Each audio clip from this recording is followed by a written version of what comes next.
Welcome to The Explainer. Today, we are taking you inside a place most of us will hopefully never see, a high-security forensic psychiatric facility. Through a really startling first-hand account, we're going to enter a world with its own rules, its own dangers, and, you'll see, a cast of unforgettable characters. Right from the jump, our source account sets this really stark tone. It's a reminder that for the men locked inside this place, freedom isn't just some temporary goal. No, it's a permanent, all-or-nothing obsession that shapes their every single thought and move. Okay, let's dive right in. The narrator, he never calls this place a hospital. To him, it's Black Site Berlin, and that name is deliberate. It's meant to evoke a secret prison, a place where treatment and punishment are basically the same thing. The way he tells it, this is a world with its own hidden set of rules. So let's meet some of the people who live by them, starting with a man who just could never, ever resist the call of the outside world. First up, we meet a patient who's driven by what our narrator describes as just this unstoppable urge to escape. This is a man who's been inside for nearly 20 years, completely trapped in a brutal cycle that really is of his own making.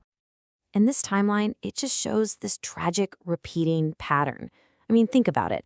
After only 5 years, he had a real, legitimate path to release. But time and time again, that lure of instant freedom was just too strong, and it always led to more violence and more time locked away. And make no mistake, the violence behind these escapes was very, very real. Before he was ever even institutionalized, police found 17 knives in his apartment. The robbery that ended his second escape, it got him just 800 euros, and it nearly cost him his life. He was stabbed 4 times in the struggle to capture him. So the crucial point here is that his desperation had just escalated to this plan of extreme, premeditated violence. It's an absolutely horrifying plot that was only stopped by a moment of pure, random chance, when he was accidentally spotted on the street by his own grandparents, who then called his mother. All right, let's move on to our next character study, because this is where things get even more complex. The narrator introduces us to a man named Assadin. He describes him as a friend, a cooking partner, and honestly, one of the facility's most charismatic and complicated figures. And right here, you see this profound contradiction. On one hand, you have a man of culture, an immense talent, a classically trained violinist who actually toured China. And on the other, you have the man who viciously attacked the woman he once married. And get this. The narrator claims this is what Assadin proudly told his friends, high on LSD and covered in blood, right after the attack. He was convinced he hadn't just killed her. He believed he had just set a global revolution in motion. So you have to ask, right, how does someone get to that point? Well, the narrator tries to make sense of it, outlining 6 specific factors that he believes combine to create the perfect storm, pushing Assadin from this artistic eccentricity into a violent, messianic delusion. So the narrator pieces together this incredibly complex cocktail of influences that led to the attack. You've got drugs, a so-called prophecy, music, delusions. It's all just swirling together. And the key thing is, these weren't separate issues. They were ingredients in a recipe that ended in a horrific crime. And then, the narrator draws this really direct and, frankly, disturbing comparison to Charles Manson.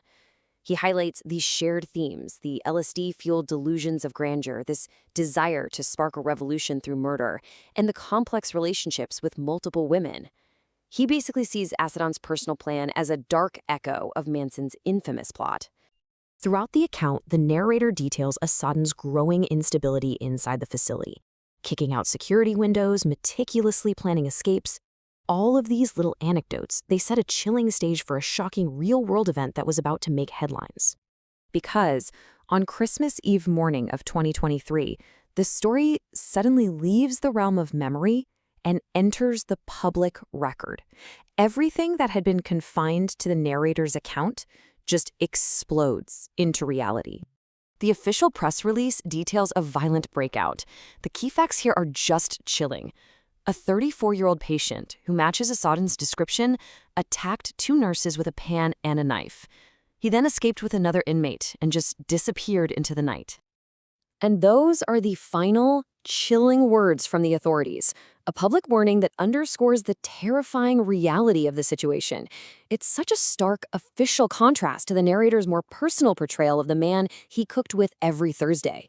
The friend is gone, and the dangerous patient is now at large. The whole account really leaves us with this question. In a system that is designed to contain madness, we've just seen how easily that madness can overwhelm the system itself, blurring the line between the keepers and the kept before breaking free into the world outside.